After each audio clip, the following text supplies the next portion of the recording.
بسم اللہ الرحمن الرحیم۔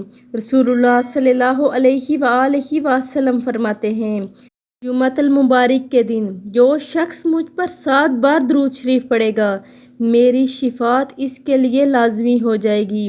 نیز سورۃ یاسین کو جمعہ کی شب پڑھنے والے کو مغفرت کی بشارت دی گئی ہے، اور سورۃ حامیم دخان جمعہ کے دن یا رات کو پڑھنے والا دنیا میں ہی جنت میں اپنا محل دیکھ لیتا ہے، یعنی جو 7 بار درود پاک پڑھ لیتا ہے۔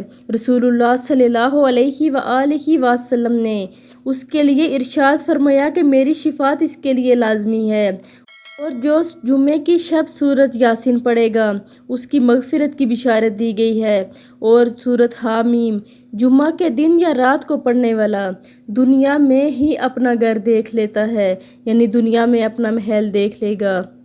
آپ لوگ بھی کثرت کے ساتھ درود پاک پڑھا کریں، خاص کر جمعہ کے دن۔ اس دن کے بہت سارے فضائل ہیں۔ آپ لوگوں نے اس ویڈیو پر ضرور عمل کرنا ہے، اور اسے آگے لازمی شیئر بھی کرنا ہے۔ جزاک اللہ خیر۔